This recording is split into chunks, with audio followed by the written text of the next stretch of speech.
This is Tim Morin, President and CEO of WJM Associates, and I'm here today to introduce the WJM Development Tracker to executive coaches who are thinking of using the tracker with their clients.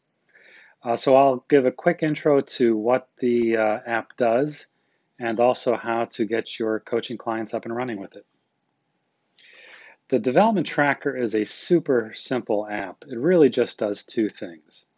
It sends reminders to the executive who's being coached on their smartphone, reminding them to practice new behaviors closely tied, hopefully, to their coaching goals. The second thing it does, it allows the executive being coached to collect feedback by literally touching a button on their smartphone. And the overall objective of the app is really to help the executive keep focused on their coaching goals in between coaching sessions and even long after the coaching engagement itself has ended. So how does it work? The first step is the executive being coached goes to WJMtracker.com to register. Now, the registration process, we think, is something that should be done in close partnership with the executive coach. The app was designed to be used in the context of a coaching engagement, and as we go through the registration process, you'll see why the registration itself, we think, could comprise a very meaningful coaching session in itself. It requires that the executive get very specific in terms of identifying what the goals are for the coaching engagement, and perhaps even more importantly, get very specific about what it is he or she will be doing differently on a day-to-day basis to help move the needle as they move closer towards their goals. So I'm going to go to WJMtracker.com and show you what this process looks like. So if you go to WJMtracker.com, the coachee would see a welcome screen inviting them to get the app set up. And when they click continue, they'll fill in their name, email address, title, company, coach's name. As you can see, I've filled this in already for our sample coaching client, Pat Taylor. Pat would then click continue, create a password, which I've already done, hit continue, and then Pat would be asked to create a coaching goal. As you can see at the bottom of the screen, there's an information tab. Pat can click there to get some helpful tips and best practices on how to create effective coaching goals. And again, hopefully Pat is talking to his coach and identifying the best goals for the coaching engagement. And so for our example, we'll say that Pat would like to empower his team by delegating more. This is a common goal of a lot of coaching clients who are looking to become better at delegating. Pat would then click continue. And next, Pat would be asked to create a feedback statement tied to that coaching goal. Now, the feedback statement is the statement that raters will be asked to rate Pat against in terms of a scale of 1 to 10. 1, strongly disagree, up to 10, strongly agree. So it should be a statement, 65 characters or less. Should not be a question, because that really wouldn't make sense in the context of a rating. So for this example, we'll describe kind of success for Pat, and that would be Pat empowers those on his team. And that's a good way to look at it. The feedback statement should describe what success looks like vis-a-vis that particular coaching goal. So Pat would like to empower his team by delegating more. So the feedback statement he'd be rated against would be something like Pat empowers those on his team. Pretty straightforward. He clicks continue. Next, it'll ask Pat to create a practice reminder. Now, this is a very important one. This is where Pat and his coach get granular in terms of identifying what Pat will do differently that'll help him move closer to that goal of empowering his team. It's going to be different for each coachee in terms of what it is they're struggling with or where the opportunities are. For Pat, we'll pretend that he has trouble saying no to new projects. So his reminder would be something like, just say no.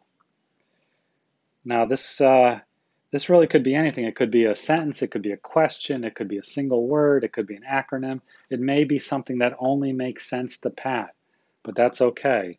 And as you can see on the screen, there's an information tab here uh, with some more tips about how to create good practice reminders. So Pat has created the reminder, just say no, clicks continue. And now we see a summary of what he's created. His coaching goal, the related feedback statement that'll be sent to raters, and his practice reminder, just say no. Now Pat can add up to 3 coaching goals. It could be 1, 2, or 3. For purposes of this example, we'll stop at 1 and he'll click I'm finished. And next I'll ask Pat to enter some raters, at least 3 raters in order to protect anonymity of individual raters. You can see name, email, relationship. The relationship is a drop-down. You can choose manager, peer, report, customer, board, coach, family, other, etc. There's also an information tab here that Pat could click on and read best practices for inviting raters into a process like this. And as a note to the coaches, please, we strongly recommend that you talk to your client about inviting the raters into this process. The raters do not need to have the app. The rating requests come through an email, and it takes literally seconds, so it's very unobtrusive. But just again, best practice for 360s in general, it's important that the person being coached reach out to raters ahead of time and ask them for their support and their feedback.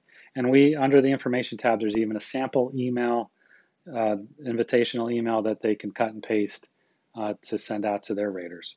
I'm not going to fill this in yet now, but after Pat fills in at least 3 raters, he submits, and what happens is he'll get an email from WJM saying, congratulations, you've completed the registration, and click here to download the app. And then Pat can download the app from iTunes or Google Play, depending on his operating system.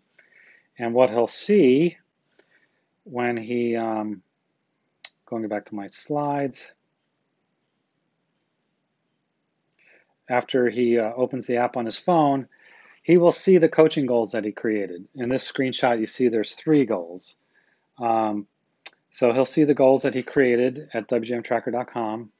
And if he clicks on one of the goals, it'll open up to a screen that'll show feedback that he has received on that particular goal. This screenshot assumes that Pat has already asked for feedback. But you can see there's a self and others toggle there. So every time Pat requests feedback, he'll also be asked to rate himself on the app. And so over time, he'll be able to see how he rated himself compared to how others are rating him. And so let me show you what happens when he actually clicks the Get Feedback button, which is right there. When he clicks that button, an email will go out to his raters with one question, and it'll be that, not question, but the one feedback statement that he created. And I will show you what that looks like. I'm going to pretend that I am one of Pat's raters. So I would receive, as Pat's rater, I would receive an email like this. It says, Pat Taylor would like your feedback. It only takes a minute, and it literally does take a minute. Click here to provide feedback. The rater clicks there and is taken to a web page which shows Pat's feedback statement. Pat empowers those on his team. Do I agree? Do I disagree? I can slide this slide bar from 1 to 10. I'll say that I will give Pat an 8, and optionally I can leave a comment. Great job, Pat. Now this feedback and the comments are anonymous, but after I submit it, you can see how quickly it takes for the rater. Pat will, going back to my slides, a new data point will appear instantaneously on Pat's phone with a new rating. And if Pat likes, he can click on that point, or on the bottom, there's a little picture of a calendar to the left. If he clicks on there, he can see the responses from that particular feedback session. So you'll see it's broken out by category of rater, the ratings, And if he scrolls down, he'll be able to see the comments from that rating session. Of course, all of this is anonymous. And then the other thing the app does, as previously mentioned, is it will at a random time each day will ping Pat's phone with the practice reminder. So the idea here is Pat is busy and he's walking down the hall. He feels his phone buzz in his pocket. He's wondering who's texting him or who's calling him. He pulls it out and he sees his practice reminder. On this screenshot it says listen before speaking. So that could be something that someone who's working on their listening skills might see. And it sounds kind of simple or even trite, but there's a lot of neuroscience out there explaining that the way that we form new habits is through repeated attention to the habit over time. So again, no matter how busy the coachee gets, he'll be reminded at some point during the day to think, hopefully act upon his coaching goal. So just to sum it up, the app nudges executives to practice new behaviors and keeps their coaching goals top of mind, allows them to collect feedback on their efforts and to adjust in real time because the feedback is simple, convenient, and instantaneous. And allows them to keep the development alive in between the coaching sessions when they're not talking to their coach, and even after the coaching ends, until they delete the app from their phone. And we've seen a really nice effect on culture when the app is used in groups, such as, say, a HIPO program, where you have leaders or next generation leaders who are pinging each other through the app, asking each other for feedback. And by the way, each time they do that, they're also broadcasting their coaching goals to one another. So this really helps foster a culture of development and openness to feedback, which is a healthy thing. I'd like to leave you with just a quick reference to a study. There was a study done by a university in California with something like 300 executives who were tasked with individual business goals. And the researchers broke these people up into three groups. Group one was asked to write the business goal down, but to keep it to themselves and work privately on that goal over the course of a few months. The second group was asked to write down the commitment or the goal and share it with a friend and then work on it over the course of a few months. And the third group was asked to write down the goal, share it with a friend, but also ask the friend for feedback and then work on it and ask for that feedback as they worked on reaching that goal over the course of a few months. And what the researchers found is that group three, the one that wrote down the commitment, shared it with a friend, and asked for feedback, 76% of them got at least halfway to their goal, if not all the way to reaching their goal over the course of these few months. Group two, the ones that wrote down the commitment, shared it with a friend, but did not ask for feedback, 65% of them got at least halfway, if not totally, to their goal. And group one, the ones that wrote down the goal but kept it to themselves and did not ask for feedback, only 35% of them got at least halfway to their goal. So we are excited to see the outcome of this research study.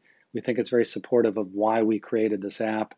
The app really was born out of inspiration from the research of K. Anders Ericsson and his deliberate practice model. If you're not familiar with that, we encourage you to check it out. Here's some reading sources where you can learn a bit more about deliberate practice. And thank you so much for listening.